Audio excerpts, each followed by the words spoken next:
Tonight, we reach the conclusion of a harrowing tale hidden since 1958. A diary reveals a terrifying secret buried in the icy wilderness. As we uncover the final chilling details, prepare for a descent into darkness where echoes of the past still haunt the present. This is the final chapter.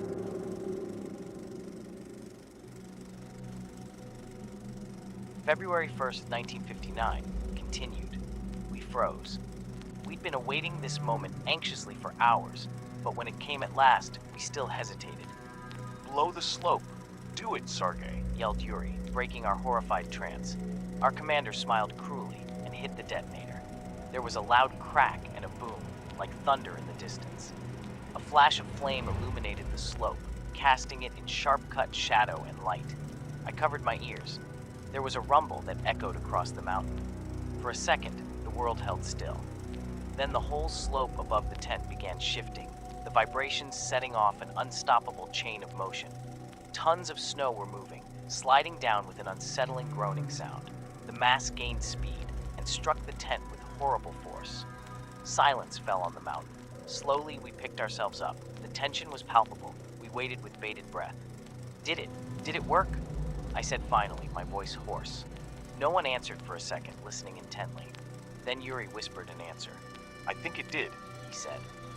"We should go check." A horrifying scream, louder than any before, cut through the night. My heart sank, a chill running down my spine. Yuri swore, and Sergei drew his pistol. "Looks like we're not done here yet, soldiers. Get ready." The tent bulged, and then split as someone tore it open from inside. Figures streamed out, running towards our tree line. They weren't screaming, they weren't taken, but my heart sank as the last four shapes emerged from the ruined shelter. Four loud screams sounded across the mountainside once again. The things staggered through the snow, limbs uncoordinated, as if whatever force gave the bodies movement and strength was not used to these new hosts. But they were moving fast, following the fleeing hikers, and heading straight for us. "Prepare to fire," Sergei commanded, his voice cold as iron. "If it moves, kill it."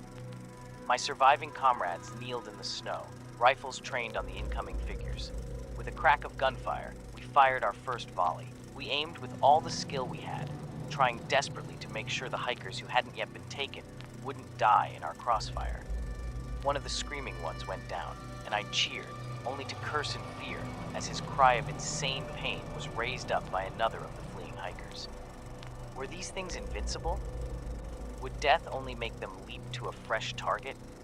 Another volley set my ears ringing, and two more bodies fell to the ground. Their screams were silenced only for a second before a pair of the fleeing hikers stumbled, twitched, and took up the agonized cry.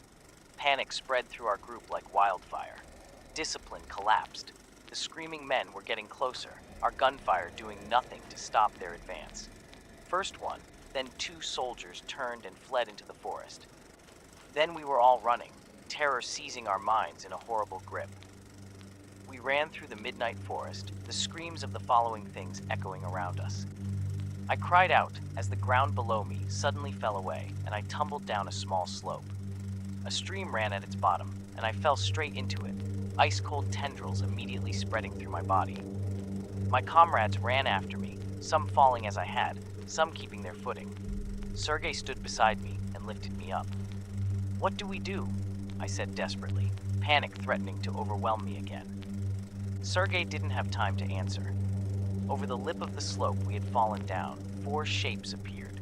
Their screams were deafening. The next moments are only a blur in my memory. I remember desperate gunfire as the four slavering figures ran among us, their screaming mixing with our own cries of fear and confusion. The corruption spread quickly, men falling dead, others taking up their inhuman shout. One memory is clear as glass in my mind. A screaming figure, a soldier I had known as Igor Pashenko, staggered towards me, his mouth open in a disfiguring grimace. I stumbled backwards, tripping on a prone body and falling to the ground. I would have died. I should have died. But then Sergei jumped in front of me. He never panicked. He may have been cruel, a bastard and a murderer, but he never panicked. As Pashenko screamed at him, Sergei aimed his pistol and began firing. His aim was flawless. One bullet, two, three, almost a whole magazine, dumped into Pashenko's chest. all but one shot. As the soldier fell to the ground, and whatever force had moved his muscles fled to find a new host, Sergei put the gun under his own jaw and fired. Then Yuri was picking me up. Run, Mikhail! Run! Back to the base! I didn't question his command, didn't ask why we would go back there. I fled, Yuri beside me, as the screaming tore through the remainder of our group. We had gotten away, but the things were soon in pursuit. As we staggered through the snow, we could hear them behind, their agonized cries slowly gaining on us. My legs burned, weakness and cold sapping my strength. I would have given up and laid down, waiting for death, if Yuri hadn't kept me going. We dashed through the ruined gate of our former base, the things some 100 meters behind. The darkness in the ruins was absolute, and we would have soon been lost if Yuri hadn't quickly found a battery-powered light. We ran downwards, through the levels of the base, the screaming now closing in behind. If they caught sight of us, this close, it would be the end. Where are we going? I panted, tears of fear and exhaustion streaming down my face. We're trapped down here. Yuri's face was set in stone. We can't kill them, Mikhail, he answered. If that avalanche and all the gunfire we hit them with couldn't do it, I don't know what will. Then what are we going to do? He glanced over at me for a second as we fled through the dark. Then he raised his free hand. Grasped in it were 2 grenades. One of these opens the caves on level 5. I lure them inside, and I hide. Once they've followed me, I'll sprint out. You have to be ready, Mikhail. The second I'm out of that cave, you blow the entrance. We'll cause another rockfall. We will trap them again, I realized. We will seal the cave off. Exactly. Yuri smiled grimly. He thrust one of the grenades at my chest, and I took it in shaking hands. We tore into level 5. The ground was strewn with corpses. The dead left in the wake of the screaming ones escaped lying in heaps around us. Our pursuers weren't far behind. I could hear their thudding footsteps, their terrible cries. We were running out of time. Yuri sprinted towards the pile of rubble sealing off the caves. Hide! Quickly! He called out. I leapt to the side of the room, taking cover behind an overturned work table. A dead body lay there, its eyes open in death, a grimace of shock and pain set on its face forever. A loud bang shook the whole level as Yuri blasted his way into the caves. The walls groaned ominously, their structure damaged, thousands of tons of rock above us pressing down with terrible pressure. The screaming ones were approaching. Their cries were deafening. Yuri's light went dark as he pushed deeper into the unseen cave. There was a quiet thud as he lay it down. The bait was set. We didn't have to wait long.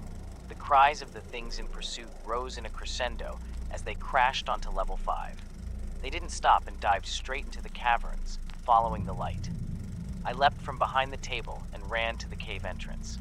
A grenade pin clinked onto the ground as I pulled it out, gripping the safety lever in sweaty hands. I waited, my heart thudding, my breath coming in short gasps. Desperation began building inside me as I realized that something must have gone horribly wrong. Yuri wasn't coming out. How long could I wait? How long did I have? Suddenly, my friend's voice cut through the cacophony of pain, echoing from the black cavern. Blow the entrance, Mikhail. Do it now! He yelled from the dark. I couldn't.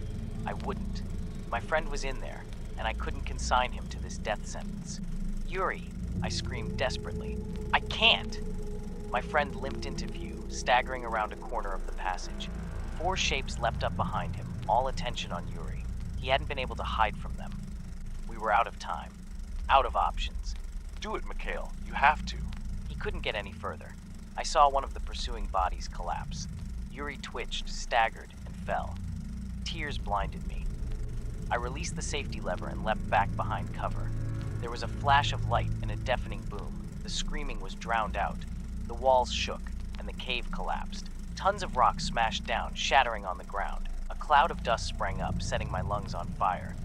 I peered through it with watering eyes. The cave was sealed. A wall of rock had fallen in its entrance, blocking it off. I fell to the ground and wept for my lost friend. This is the last entry in my grandfather's journal, except for those last words. God help us. They're still out there. No dead soldiers are mentioned in the old investigations of the Dyatlov Pass incident. I presume whatever arm of the government sent my grandfather to that unknown base had gotten there first, drawn by reports of missing hikers, and made sure their involvement would never be found out. In 2019, the Russian government announced it was opening a new investigation of the Dyatlov Pass incident. The conclusion was that the accident was caused by an avalanche. I guess they're not completely wrong, or not outright lying. I think it was this reminder of his past that sent my grandfather over the edge, pushing repressed memories into his mind. I can't help but wonder if his last written words were true. Are they still in the caves? I wonder if, somewhere out there in the icy Russian waste, buried beneath the Ural Mountains, 4 men, one of them a hero and my grandfather's long-lost friend, are screaming to this day.